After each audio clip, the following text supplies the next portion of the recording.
चीज़ देखें और देखें कि ये क्वेश्चन आप कर लेंगे या फिर नहीं कर लेंगे। हालांकि ज़्यादा इंट्रोडक्शन देने की अब ज़रूरत नहीं है, क्योंकि वो समय भी नहीं है, उतने वो भी नहीं कर सकते, हम डीपली नहीं जा सकते क्योंकि समय बहुत कम है और चैप्टर भी बहुत सारे हैं हम लोगों के पास।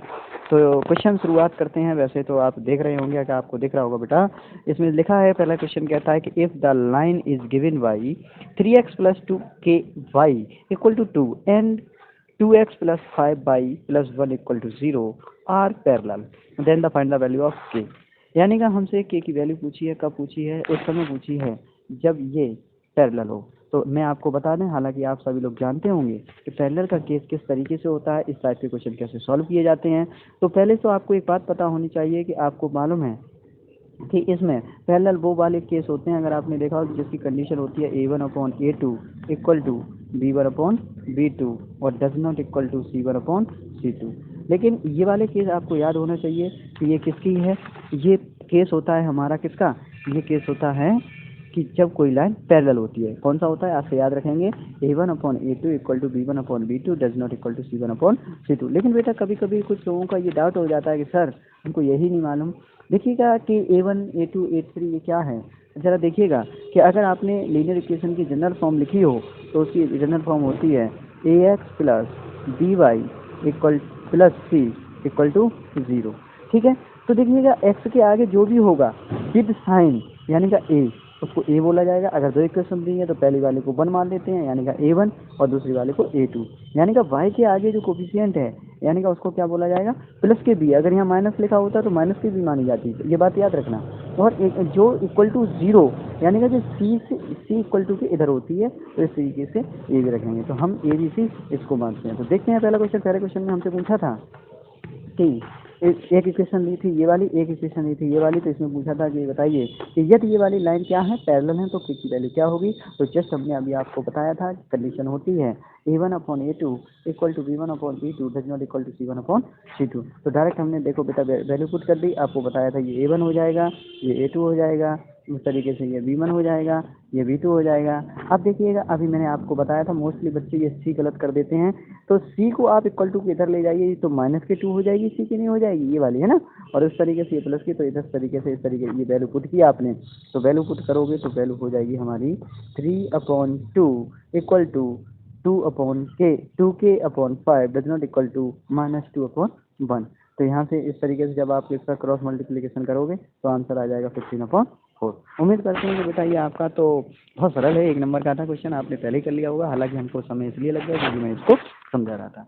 नेक्स्ट क्वेश्चन देखें तो नेक्स्ट क्वेश्चन अगर आप देखेंगे तो नेक्स्ट क्वेश्चन कहता है कि what the value of c for which the pair of equation cx minus y equal to 2 and 6x minus 2y equal to 3 will have infinite many solution। यानी कि वो ये बोलना चाहता है कि ये जो दिया है इसका इनफाइनाइट मैनी सॉल्यूशन है या नहीं। तुमको वैल्यू बतानी है किसकी कंडीशन में, किस केस में बतानी है, c की वैल्यू बतानी है जब इनफाइनाइट मैनी सॉल्यूशन दिया गया हो। तो इनफाइनाइट मैनी सॉल्यूशन की कंडीशन आप लोगों को याद होगी। देखिए पैरेलल की तो हमने याद कर ही ली है। पैरेलल की कंडीशन क्या याद की है, पैरेलल की कंडीशन याद की है a1/a2 = b1/b2 does not equal to c1/c2। उसी तरीके से इनफाइनाइट की बेटा वैल्यू होती है, आप लोग भी याद रखेंगे, a1/a2 = b1/b2 = c1/c2। यानी कि तीनों वैल्यू क्या होती हैं, इक्वल होती हैं। ये बात आप लोग याद रखेंगे, ठीक है। तो यहाँ से देखिएगा ये बात हमने अभी आपको बताई थी। यहाँ से a1 क्या हो गया, a1 हो गया c, a1 क्या हो गया, a1 हो गया c, और b1 क्या हो गया -1 और c1 क्या हो गया। अब देखिए दोनों इक्वल में है तो -2 मान लीजिए। और इसी तरीके से यहाँ पर a2 क्या हो जाएगा, 6 हो जाएगा, b2 क्या हो जाएगा, b2 हो जाएगा -2 और c2 क्या हो जाएगा, c2 हो जाएगा -3। तो जब इस तरीके से आप वैल्यू पुट करेंगे तो इसमें आप देख पा रहे होंगे, तो जब आप वैल्यू पुट करेंगे तो the system of equation will have infinite many solution. तो इनफाइनाइट मैनी सॉल्यूशन की इसमें केस लगा दिया है, यानी कि a1/a2 = b1/b2 = c1/c2 ये लगा दिया है। तो देखोगे तो इसमें लिखा है कि इट इज़ नॉट पॉसिबल, ये पॉसिबल नहीं है। अच्छा अब जरा सोच कर देखो ये पॉसिबल क्यों नहीं है, आप मुझे बता सकते हो ये पॉसिबल नहीं है। जरा इस वाली इक्वेशन को देखना, ये लिखा है -1/2 यानी का माइनस से माइनस कट गया, यानी कि 1/2 बराबर 2/3 को हो सकता है, नॉट पॉसिबल। तो फिर बताइए, तो इसलिए हम कह सकते हैं for no value of c the system of coordinate infinite many solution, ऐसा इसकी कोई भी वैल्यू नहीं है। नेक्स्ट क्वेश्चन देखते हैं। नेक्स्ट क्वेश्चन में पूछा गया है कि test the equation 4x plus 3y minus 1 equal to 5 and 12x plus 9y equal to 15 represent are line of coincident line. यानी कि ये कोइंसिडेंस लाइन है। कोइंसिडेंस लाइन का मतलब समझे आप कि कोई भी अगर देखें तो एक लाइन इस तरीके से आप देखते हैं तो ये लाइन अगर कोई एक लाइन गई है L1 है तो इसी के ऊपर एक दूसरी लाइन चली जाए कौन सी L2, तो इस तरीके की लाइन को क्या कहा जाता है ये। इसका केस अगर आपको याद हो कोइंसिडेंस लाइन कौन सी लाइन्स होती हैं, कोइंसिडेंस लाइन्स वो लाइन होती हैं जिसकी कंडीशन होती है A1/A2 इक्वल टू B1/B2 और does not equal to C1/C2। तो इसमें से अगर देखें तो आपको कुछ नहीं करना था, वही वाली बात थी। यहाँ से A1 A2 A1 B1 C1 और दूसरी वाली इक्वेशन से A2 B2 और C2 इस तरीके की इक्वेशन निकालनी है। तो अगर ये वाले केस देखें बेटा तो हमको ये चेक करना था, जब आप इसको चेक करोगे ध्यान से देखो, अगर आप इसको चेक करो तो ये तो कोइंसिडेंस की कंडीशन है ही नहीं, क्योंकि ये कंडीशन फॉलो नहीं करती है। आप ध्यान से अगर इसे सॉल्व करो तो ये देखिएगा कोइंसिडेंस की कंडीशन को फॉलो नहीं करती है। इसलिए पूछा है कि मुझे ये बताइए क्या जो इक्वेशन लिखी हुई है ये वाली और ये वाली ये कोइंसिडेंस लाइंस की इक्वेशन है, ये इक्वेशन है कि नहीं है। नहीं है, क्योंकि उस कंडीशन को फॉलो नहीं कर रही है। नेक्स्ट क्वेश्चन देखते हैं। नेक्स्ट क्वेश्चन लिखा है find the coordinates where the line x minus y equal 0 will intercept y axis. यानी का जो वाई एक्सिस पर इंटरसेप्ट कर रहा है। अब देखिएगा एक नया कंसेप्ट हम लोग यहाँ से याद रखेंगे कि कोई भी लाइन इंटरसेप्ट कहाँ करती है, वाई एक्सिस पे। जब वाई एक्सिस पे करती है उस समय आपको एक बात दिमाग में याद रखनी है, जब भी कोई भी लाइन इंटरसेप्ट वाई एक्सिस पे कर रही हो तो उस समय एक्स कोऑर्डिनेट को 0 माना जाएगा। क्यों? क्योंकि वाई पे ही तो इंटरसेप्ट कर रही है। तो यहाँ पर हमारा जो एक्स कोऑर्डिनेट है वो कितना है, एक्स कोऑर्डिनेट हमारा 0 है। बेटा ये बात ध्यान देना इस बात का, ठीक है। तो इस वाली लाइन में क्या हो गया, तो जो लाइन दी गई है वो एक्स वाई एक्सिस पे है, तो एक्स कोऑर्डिनेट कितना हो गया, 0 हो गया।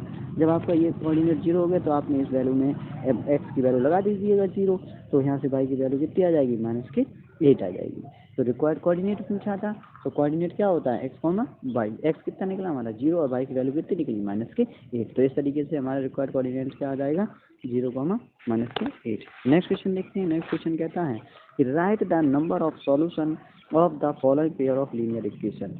यानी का ये इक्वेशन दी गई हैं, एक इक्वेशन हमें ये दी गई है और एक इक्वेशन ये दी गई है। इसमें से पूछा है कि ये इसके नंबर ऑफ सॉल्यूशन कितने होंगे। तो अगर आप ध्यान से देखो तो दोनों इक्वेशन से A1 A2 और A3 उसी तरीके से A1 A2 B1 B2 C1 C2 निकालोगे और कंडीशन में जब लगाओगे तो A1/A2 equal to B1/B2 equal to C1/C2 ये केस डेवलपमेंट होगा। A1/A2 को करोगे तभी आपका आंसर बेटा कितना आ रहा है, 1/2 आएगा। B1/B2 को करोगे तब भी 1/2 आएगा और C1/C2 को करोगे तब भी 1/2 आएगा।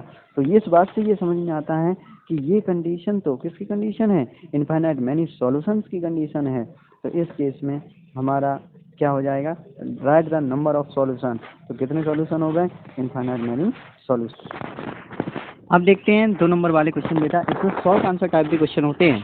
तो इसमें 2 नंबर के क्वेश्चन हमारे कौन कौन से बनते हैं हम लोग जरूर देखेंगे। तो इसमें देखें तो इसमें लिखा है is the following pair of linear equation consistent, justify और आंसर। यानी कि ये इक्वेशन दी गई है, ये वाली इक्वेशन है, ये वाली इक्वेशन है और ये है। तो इससे हम देखेंगे कि पहली इक्वेशन दी गई है 2a plus by equal to a और दूसरी इक्वेशन दी है 4ax plus 2b/-2a equal to 0। तो ये कंसिस्टेंस है या नहीं है। तो इसमें से देखें बेटा, आपको पता होना चाहिए कंसिस्टेंस की ये हमें प्रॉपर्टी ये होती है कि A1/A2 equal to B1/B2 equal to C1/C2। अगर ये वाला केस अगर ध्यान से देखें तो अब आप यहाँ से देखें A1 और A2 को अगर आप देखेंगे तो A1/A2 को ध्यान से देखें और B1/B2 को और C1/C2 को। तो यहाँ से A1/A2 क्या हो जाएगा, यहाँ से हो जाएगा 2a/4a, ठीक है।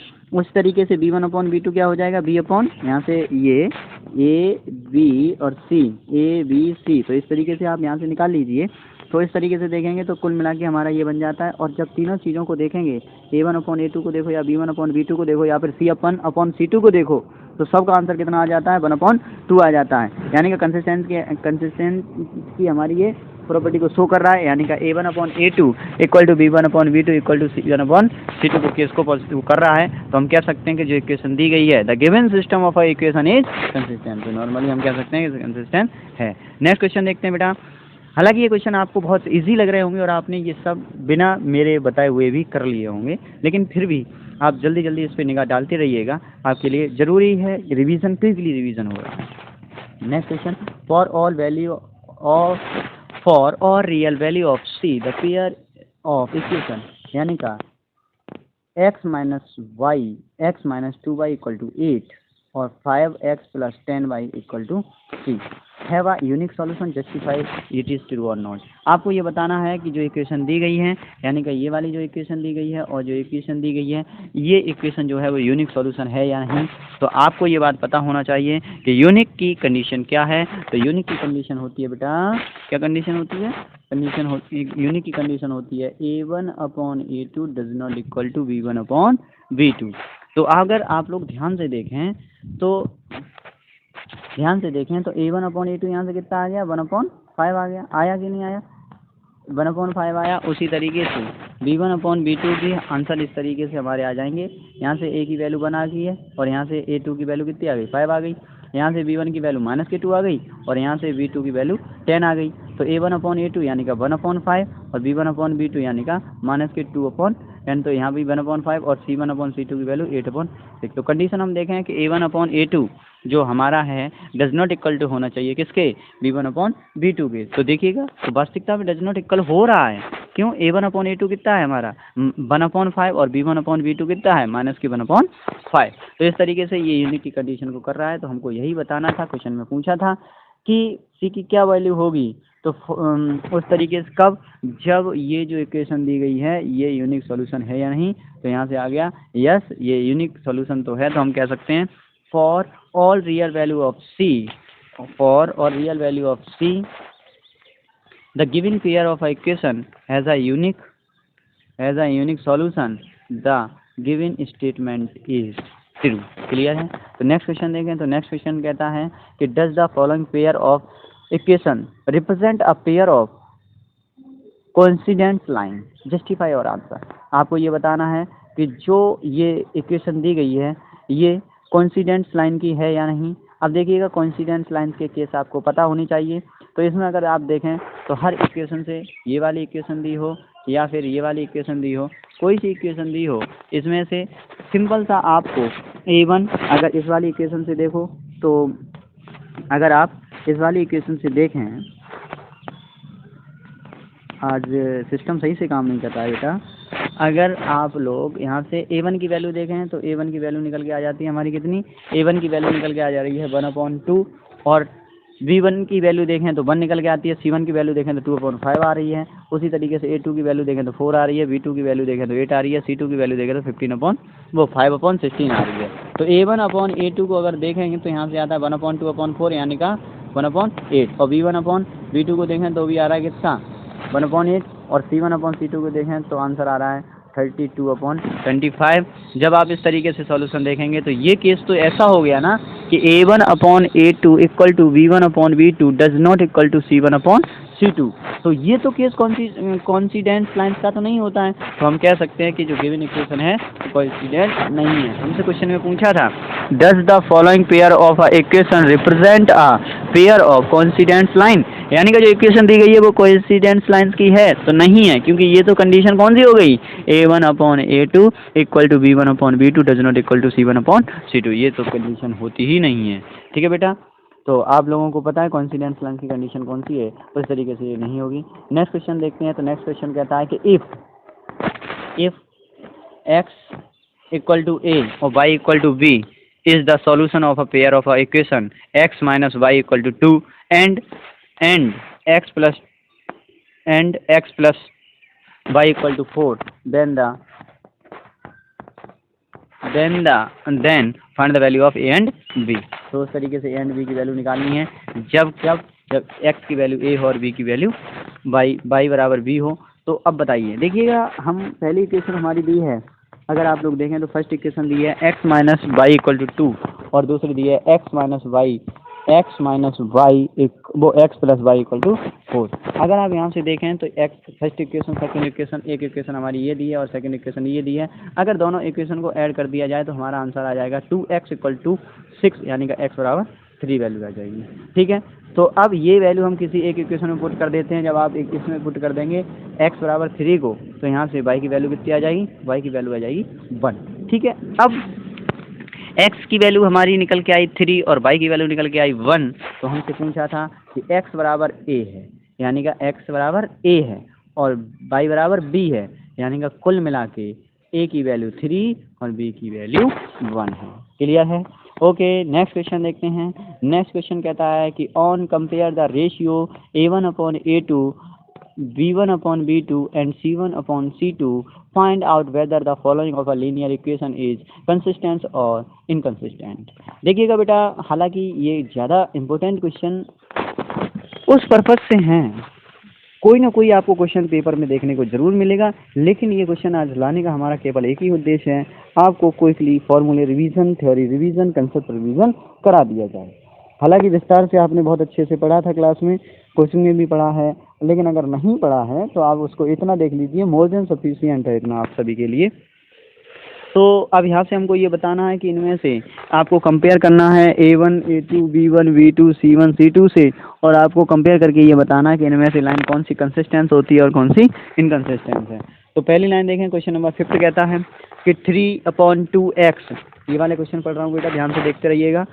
बोर्ड काम नहीं कर रहा है, लेकिन फिर भी काफ़ी समय हो गया, मैं सोच रहा था 10th वालों के लिए वीडियो डाली जाए, क्योंकि अभी 12th की और 10th यूपी बोर्ड में चल रहा था, लेकिन अब CBSE बोर्ड से मूव किया हूँ, लेकिन बोर्ड फिर भी कुछ ना कुछ मिस्टेक कर रहा है, बोर्ड प्रॉपर काम नहीं कर रहा है। लेकिन आप लोग थोड़ा धैर्य बनाए रखिएगा, सहयोग से इसको पढ़िएगा, ध्यान से पढ़िएगा, सहयोग से आपको सब कुछ समझ में आ जाएगा।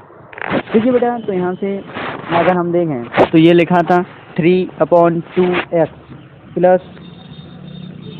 Plus 5/3y equal to 7।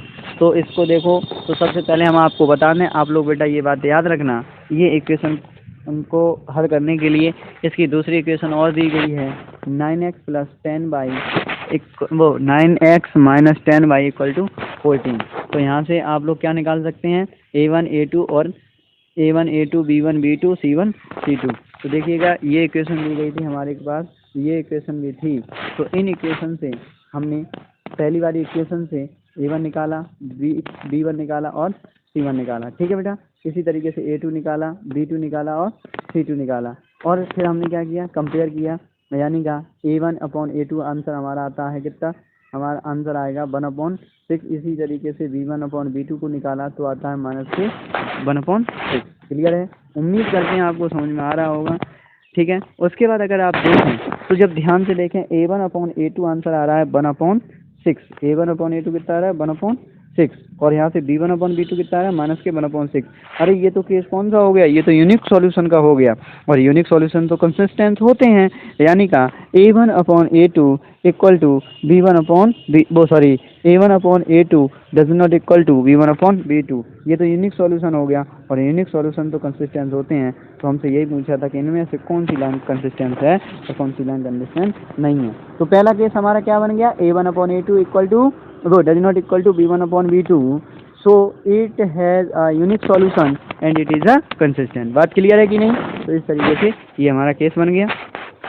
अब देखते हैं क्वेश्चन नंबर 6 इसी का, जिसमें भी हमको बताना था कि जो गिवन इक्वेशन है वो कंसिस्टेंट है या नहीं है। तो हम इसमें सिंपल सा फंडा है, इसी तरीके से यहाँ से a1 निकालेंगे, यहाँ से a1 निकालेंगे, b1 निकालेंगे, c1 निकालेंगे, a2 निकालेंगे, b2 निकालेंगे और c2 निकालेंगे। तो देखेंगे आप लोग बेटा, यहाँ से a1 4/3 आएगी, b1 2 आएगी, c1 8 आएगा, a2 2 आएगा, b2 3 आएगा, c2 2 आएगा। तो a1/a2 को अगर यहाँ से देखें तो यहाँ से निकल के आएगा 2/3। ऐसे ही b1/b2 को निकालेंगे 2/3 आएगा। इसी तरीके से c1/c2